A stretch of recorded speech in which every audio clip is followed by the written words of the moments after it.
Sarah, the title goes this way. Here's what happens if someone invades the USA. They are dead. Oh, sorry.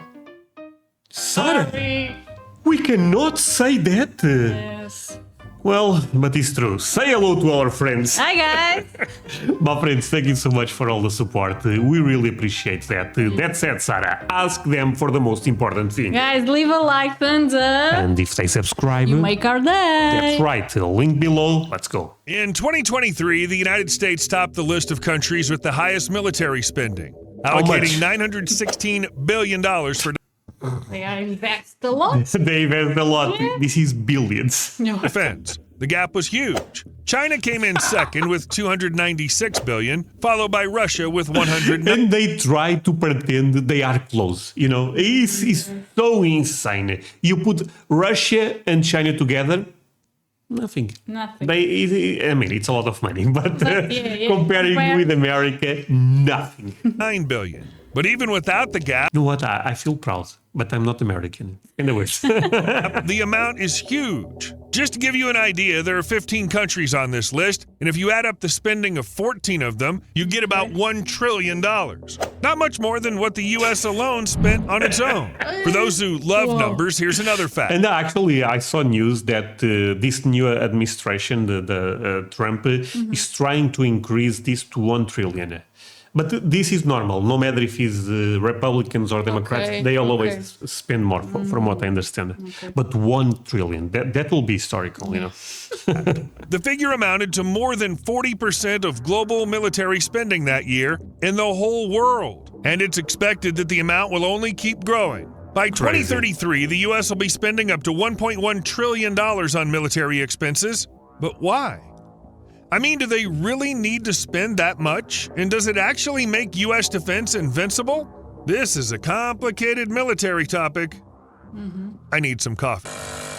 Okay, and take a coffee. An unobtrusive reminder to hit the like button if it slips your mind. Do it And for a big us, my thanks friends. to those who Yes. understand my wish to stay anonymous. Throughout U.S. history, only once did another country manage to invade the American capital. The British I was about to ask you which country. Now do you know it's British? The answer was Portugal. But it's you know. history, only once did another country manage to invade the American capital. The British occupation, although brief, did happen. This was during the Anglo-American War of 1812 to 1815. The British attacked the former colonies after American troops had, in turn, invaded Canada and burned down government buildings. That's the short and simplified summary. Washington, D.C. was picked as a target because of its symbolic significance, easy access from the sea, and the American troops' inability to defend it. Back then, the American Army still seriously lacked experience. And so on August 20... But looking at this image, did you know that the British ended up burning the White House? When They- we see the flag history. Oh no, but that was previous. This was after okay, America okay. was already independent here, from what I understand. okay. Right, my friends. Of course, nowadays it's impossible to touch America. Yes. But back in the day, and the guy even said the military was not ended up lacking experience at that time. You know. still seriously lacked experience. Yeah. And so on August 24th, 1814, the forces of both armies met outside Washington, and the British Army easily defeated the volunteer American forces in the Battle of Bladensburg. President Madison and Secretary of State James Monroe almost got captured. Afterward, the British troops set fire to the Capitol, the White House, the Library of Congress, and other government buildings. The next morning, Whoa. British soldiers were looking for ammo and other supplies to burn, but after an accident with powder barrels killed 30 soldiers, the British decided to leave Washington. The occupation lasted exactly 2 days, but it still had a huge impact because the enemy literally took over the U.S. Capitol and the president's family had to be urgently evacuated. Even though this was the only instance since the War of Independence when a foreign power did something like that, cases of intrusion into the country's territory did happen. For example, this happened during the Mexican War, but the occupation was short. The sea's territory was small, and it's pretty hard to call it a full-scale invasion. So it turns out that for over 200 years, the U.S. hasn't fought with another country on its territory. Damn, 200 years without fighting against anyone inside of their country. That's actually crazy for most countries in Europe, right? Yes. Are there reasons for that? Oh, definitely. But first, let's think about possible attack scenarios. So you don't have to be a great strategist to understand it's best to attack where a country is least defended. If we look at the USA, what do we see? The country's surrounded by oceans on two sides, so we need to choose the right coast to attack. To do that, hold on, I have a list. Here it is. This is what the list of the 10 states with the highest defense spending in the 2020. Yo, I see Virginia is number one, but I never understood why they spend so much money in Virginia. But Virginia is basically the most powerful state when it comes to military. Okay. I'm not asking you why, because I also don't know why. But yeah, it's crazy. Look at this. It's 62 billion. 22 fiscal. Because look, Texas, California, Florida, New York, those four states are very rich states. Yes. So I can end up. Virginia don't. I mean, Virginia is a good state, but being number one is what surprises me. You know, because I would assume maybe Texas and California would be number one since they are so important for America. But yeah, my friends, if you guys know, tell us, you know. Maybe because this have sea around, I'm assuming. Yes. But Maybe. California also, so I don't know. Year looked like. It's clear that Virginia, Texas, Yeah, maybe because they are afraid of being attacked there, but I'm not sure. and California are at the top in terms of defense, but it's also worth noting that 7 out of the 10 states on this list are located on the east coast of the country. Okay. Moreover, if you look at the map of the USA and how the military bases are located, you can also notice that a lot of them are concentrated on the east coast, as if it would be more logical to choose the west coast for an attack. Oh, so they protect this side a bit more. Interesting. Of course, the guy will explain you why. I will explain why, I guess. But wait, where is the mouse? Some experts discussing geopolitics online suggest that an invasion could be launched from the Gulf of Mexico to cut the country off from a significant portion of its oil supplies. However, there are 2 major caveats to consider. First of all, the U.S. has a You know, Gulf of Mexico don't exist anymore, right? No, I didn't know. It's Gulf of America. strategic oil reserve for situations like this. And Relax, my friends. It's just a joke. I'm going to tell you why. Trump said, no, this is Gulf of America and not Gulf of Mexico. Just a name, it's quite right? substantial. But I actually believe that the crazy thing is I believe Google Maps end up putting Gulf of America. Really? No, They can put that. no, maybe it's official. No, this is a sensitive topic. Okay. But I actually believe it's Gulf of America now from now on. The U.S. has a strategic oil reserve for situations like this, and it's quite substantial. Secondly, an attack from the Gulf of Mexico puts the opponent in a tricky spot. In response, the U.S. could hit them from 3 different sides. In short, this idea isn't This great. is like a But of course, trap. we can't Yeah. say with 100% certainty where an attack on the U.S. might be planned. It all depends on the opponent, the nuances of their tactics, the situation at the specific moment in time, and all that. And only if we rely on some arguments can we assume that an invasion might happen from the western side, simply because there's less firepower there. On the other hand, this difference in firepower is very small, so it's unlikely that choosing one shore over the other would provide any serious advantage. But what if there's a land invasion? There are only 2 options here because the United States only shares land borders with Canada and Mexico. Meanwhile, all 3 countries are, at the moment, in neighborly partner relationships. A free trade agreement has been. By the way, this video was made a couple of years ago. I don't think Canada is in nice terms with America now. You're saying? No, because of the tariffs. Oh, I think Canada and America are not the best friends anymore. My friends, if I'm saying something wrong, be honest with me. But at least there is some, or at least there was, some tension between the tariffs. Signed, and they all gain from the partnership. And not only from it, the U.S. and Canada have long been partners in defense and national security, plus mutual boy. trade and investment between Canada and the U.S. support millions of jobs. To break such relationships, there. Sorry, but I have to tell you. The other thing that Trump said is that Trump wants Canada to become the 51 state. And I think that ended up pissing not Americans, Canadians a lot. Has to be a really strong reason. And to be honest, I can't think of one. In short, the scenario where an invasion starts from Mexico or Canada is unlikely, at least under the current circumstances. Also, the military strength of Mexico and Canada falls short compared to that of the U.S. Plus, when countries are next to each other, they can quickly launch a counterstrike, and the U.S. definitely has the means to retaliate. No one would start a conflict with a clearly more powerful foe. But let me be clear here. If America really wanted Canada, they will get Canada. Yeah, I believe. Yeah. It's crazy. Let's just assume that something happened. I don't know, a strange virus made everyone super aggressive and made them attack the neighboring country. Because there's a vast desert in the southwest United States, invaders from the south will have to move either to California or Texas. Yep, you remember right. These are two states with the most personnel, and they're the ones focused on the defense industry. Not the best spot for an attack. What about the north and Canada?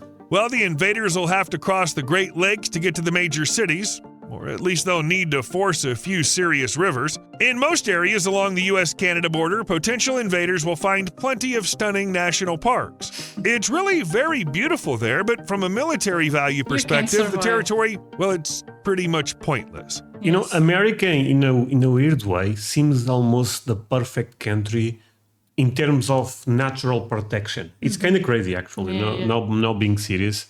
And of course, it's also beautiful.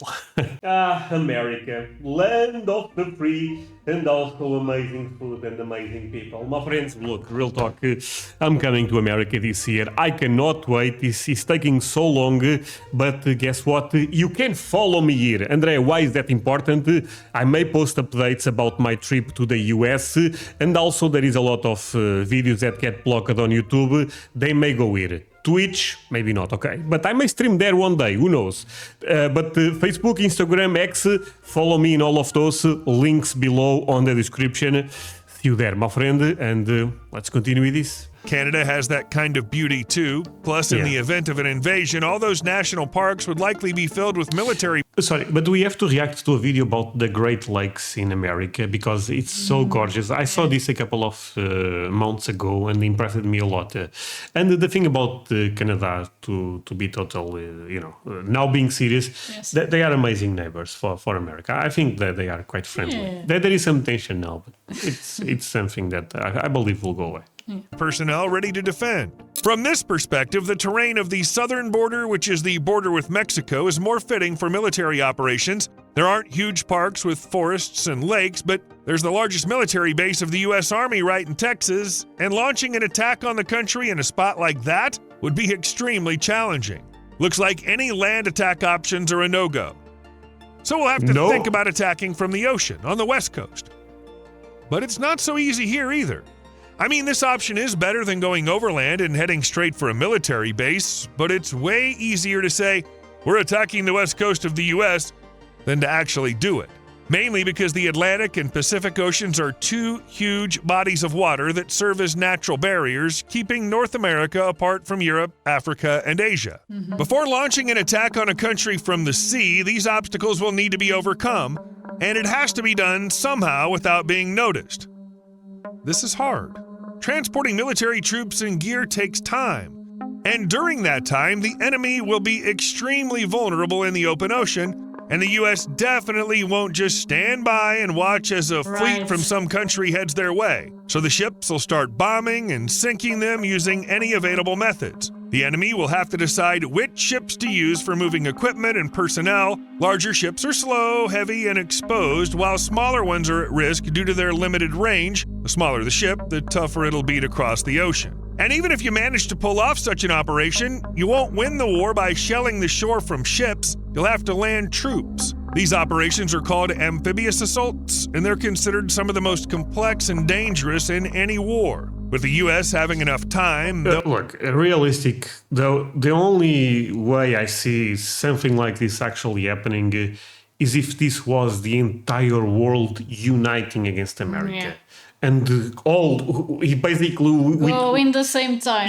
try to swarm them, go all in, because if let's say it's just Russia or it's just Saudi Arabia, whatever the country, they will not even come close. You know, it's kind of obvious. Will be able to pull troops to the shore, and in the end, the invasion will probably not even start. The enemy will be defeated, unable to land on the shore or immediately after landing. So it turns out that for such an invasion to succeed, the U.S. Army would have to be unbelievably weak, while the enemy's army would have to be unbelievably strong. A scenario that's as far from reality as you can get. A good example. You know what?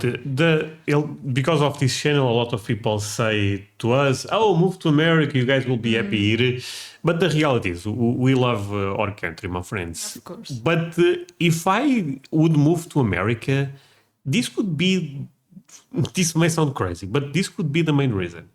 Because the world is a crazy place. Yes. And I think in America, We are safe. I mean, not totally safe, but I think it's one of the safest countries. It's the last place to Yeah, walk. because they will not try to mess with America. And look, in reality, if anyone messes with America, the world is already in World War VII mode. You know, it's not even. Yeah, so this could be one of the reasons I would consider to move to America, being honest, because the world is crazy and America is very, very well protected. Example of what a landing on the shore looks like is the landing of American, British, and Canadian troops in Normandy during World War II. This landing is the largest amphibious invasion in human history, and it was only successful because the enemy was misled. If the German command had known the exact date and location of the landing, all subsequent events would have unfolded quite differently. And even though basically the Allied forces only had to cross the English Channel, such an operation still took several years of preparation and a ton of strategic maneuvers, although it only took about 24 to 36 hours to actually cross the channel. Now imagine you have to cross an entire ocean, and the ways to track the enemy have changed a lot since World War II. Regardless of the size of the forces or their weapons, all of this needs to be delivered across a vast, unprotected stretch of ocean, well, or by air. But in any case, the naval and air power of the U.S. can wipe out any opponent long before they reach the coast. Some experts even say that all the fleets in the world don't have enough aircraft carriers and amphibious assault ships to break through the U.S. Navy. There won't be enough fighter jets to gain air superiority either. So maybe the two oceans on either side of the U.S. are the main reason why no one has invaded the country for 2 centuries. The U.S. is just too far away to get troops there. In any case, pulling this off quickly and without being noticed so that the U.S. troops can't get ready for the landing isn't going to happen. But the country has done everything it can to make something like this just plain impossible. First off, we should thank the military satellites, which are specifically made for gathering intelligence, navigation, and military communication. As of December 2018, there were 320 known military or dual-use satellites in the sky, half of them belonging to the U.S., and the rest are split between Russia, China, and India. But these are very, very rough figures. Due to the high level of secrecy surrounding satellites, it's almost impossible to estimate how many exactly are in orbit. A satellite was first used for military-related purposes. It was a photo reconnaissance mission. The U.S. was the pioneer in this field, starting to work with military satellites back in the 1950s. For a while, Do you know that there is rumors that, I mean, this is just a rumor, of course, but there is rumors that America have bombs in space. No. Yeah, no, that there is. It's crazy. I mean, I would not be shocked. You put a bomb. Yeah, don't ask difficult questions. But people believe that there is weapons there. Yeah. I mean, my friends, I'm not spreading misinformation. I'm just saying something that I end up reading. People believe this, or at least this could be the future. And I think that specialists tend to agree that could be the future. the country even wanted to equip them with weapons to attack targets on the ground, but then they dropped that initiative. Today, satellites can track the movements of enemy forces, gather data, and send it to the relevant agency, and satellites work all the time.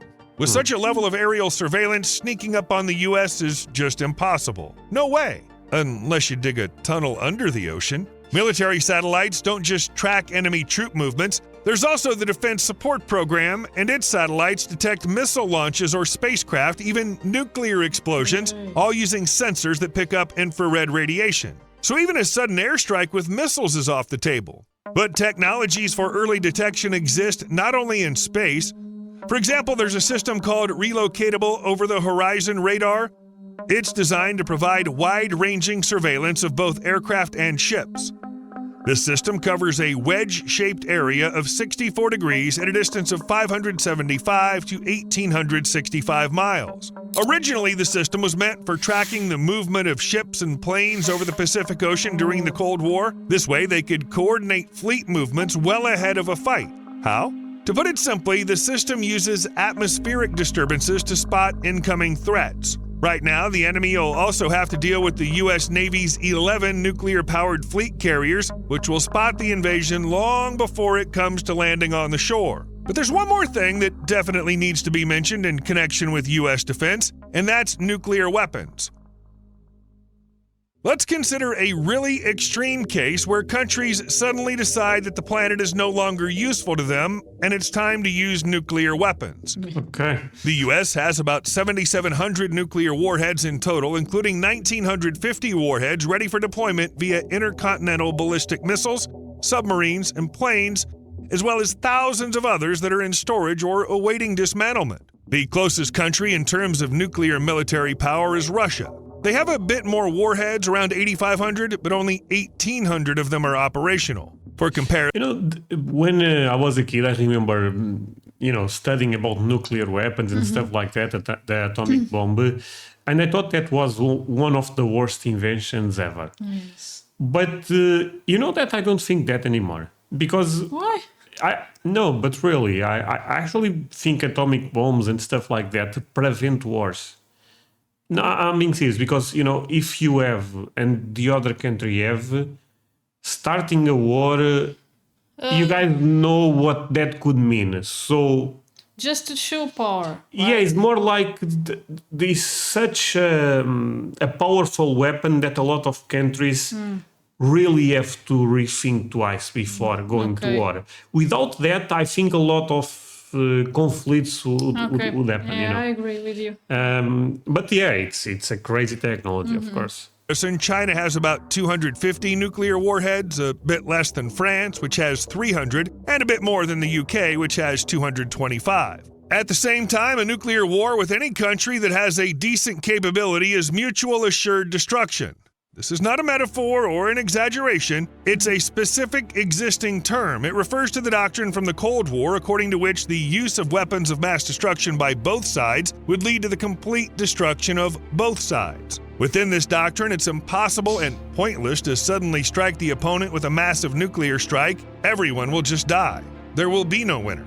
So no country... I'll give you an example. For example, if America didn't have nuclear bombs, let's imagine a scenario like this, and Russia had, Russia for sure will try to mess with America. Yeah, I understand. That's the thing. Really has a decent incentive to nuke the U.S. It would just lead to mutual destruction. By the way, that's one hell of a strong deterrent. And no, taking out all American nuclear weapons beforehand won't work either. If you believe the experts, it's practically impossible to eliminate the U.S. nuclear arsenal because it's based on a triad of land, air, and sea delivery systems. In short, you'll have to deactivate weapons from several types and at several locations all at once. For example, ballistic missiles launched from submarines are considered the most effective element of the U.S. nuclear deterrent since some of them are always out at sea.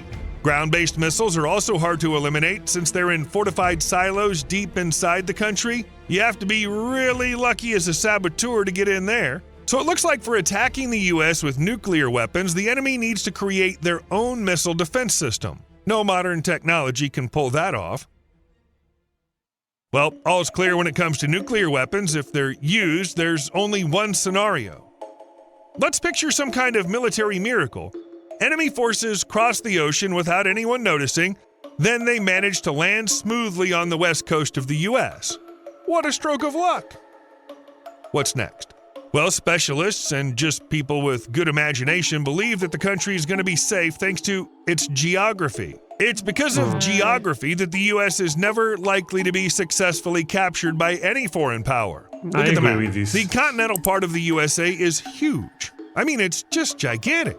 No matter which side the enemy invades the country from, they'll find the same huge variety of landscapes: forests, swamps, mountains, deserts, river systems, canyons. Different landscapes mean different conditions for fighting. To fight effectively, special training and sometimes equipment are needed for each landscape, not to mention the logistics. And is the thing, invading a country is always very difficult because the people that are waiting, you know. Yeah. And in America, they have more games than people, so they are waiting.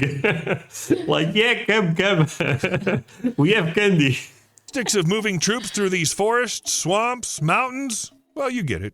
Depending on the area, different types of forces need to be used, and the invader will have to quickly adapt on the ground. At the same time, the American military in the same area will already be prepared for everything. Yeah. And imagine what it's like to advance through open areas like deserts and plains. For American aviation, the enemy is like a target at a shooting range. Military analyst Dylan Lerke suggests that the combined military potential of the rest of the world would be insufficient to even get a foothold on the continental United States. And the key word here is get a foothold, because it's not enough to successfully land in someone else's country. You need to advance troops inland, capture, and then also hold territories. In this territory, there are not only civilian facilities, but also military bases. According to their own public estimates, the U.S. has 598 military facilities in 40 countries, as well as 4,461 bases within the states. This is a list of the countries where U.S. military bases and facilities are located. Everywhere. Along with a large number of bases in Germany, the U.S. has major military facilities in Qatar and Diego Garcia Atoll, as well as in Japan and South Korea. The U.S. Armed Forces have about 1.4 million active duty personnel and 850,000 reservists. But some of these people are scattered around the globe, stationed at U.S. bases, overall about 10%. The rest of the military are inside the country, and they'll fight. Moreover, many of these They will. soldiers have real combat experience, and that might even be more important than all the technology and equipment. If you look at the military conflicts that have happened in the last 20 to 30 years, you can see that the U.S. has been involved in many of them one way or another. We're not considering the Yeah, to me, this is a key factor because China, for example, does not fight any wars, They or very always few. involve in something. Always, Yeah. they call this proxy wars, wars in that they are just participating basically, and this is the real. moral side of the issue right now. Just the facts, okay? In addition, there were two wars where the U.S. was really involved as a fighting party: the Iraq War and the Afghanistan War. The first one ended in 2011, the second in 2021, so But not only that, for example, even right now in Ukraine, they give weapons to the Ukrainians that they may never tested, and they test them for you know what I they mean, are smart. and that way they know, okay, this Yes, works, yes, this does yes. not work. From what I understand, they are giving old weapons, but even that is good for them to know what works and what does not work. pretty recently. I don't think I'll be wrong if I I also think Israel have American weapons, so they do this to a lot of countries. assume that the country and its commanders gained practical experience. And considering that the war in Afghanistan lasted from 2001 and it's the longest war in U.S. history, there was plenty of time to gain experience. Not to mention that wars involving the U.S. are also a testing ground for new technologies that can later be used for the defense of their country. And don't forget about the civilian population in the States, people who also have guns. Guns Yeah. that these people know how to use. Yeah. You can often see a quote on the internet that's attributed Can to you imagine trying to invade America? Damn, you need to be, you need to be them. Sorry, but you need to be them. Oh my god. guns that these people know how to use. You can often see a quote on the internet that's attributed to Isoroku Yamamoto, the commander-in-chief of the combined fleet of the Japanese Empire during World War II. Here's the quote. "You cannot invade mainland United States. There would be a rifle behind every blade of grass." In fact, there are no records that the commander-in-chief of the Japanese fleet ever said these words.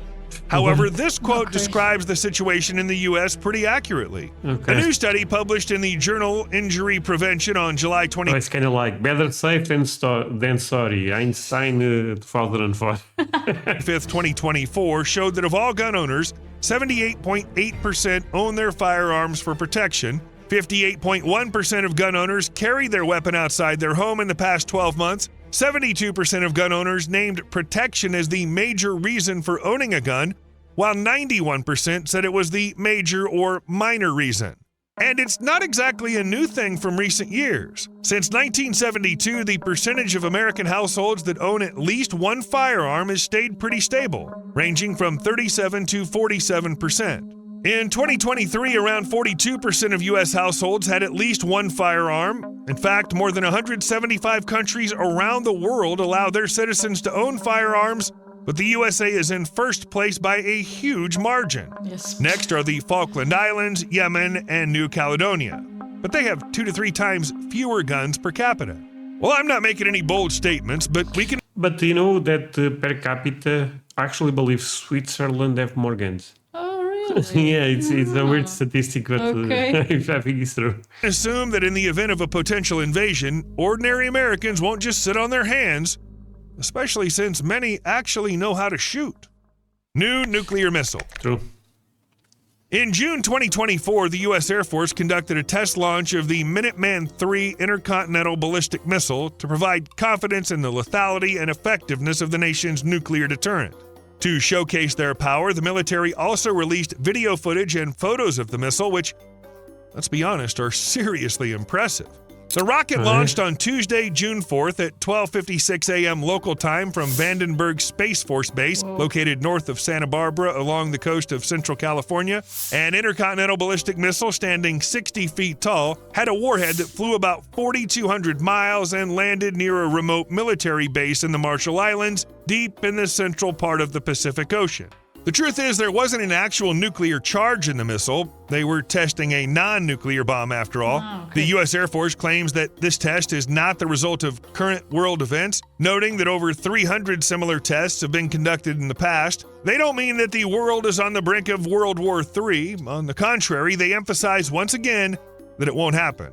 About 400 intercontinental ballistic missiles, Minuteman III, are currently stationed at Air Force bases in Colorado, Montana, Nebraska, North Dakota, and Wyoming, where they've been on combat duty for more than 50 years. Microwave weapon against drones.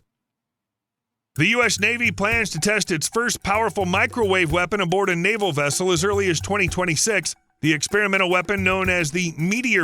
But this does not surprise me because the drones are a problem nowadays. Yeah. Because ship drones, they can cause a lot of damage, and for you to destroy them, you need weapons that are very expensive. So the trade-off is really bad. Okay. But seems like they are working in a microwave weapon to do that. And look, I'm not sure if this footage is real, but they fell off it. Aboard a naval vessel as early as 2026. The experimental weapon, known as the Meteor Project, will emit beams of intense electromagnetic energy to disable the electronics of drones. This will help avoid wasting ammo on shooting down such tech. Luckily, something like energy can't run out, unlike bullets, for example, and each shot is relatively cheap, in theory.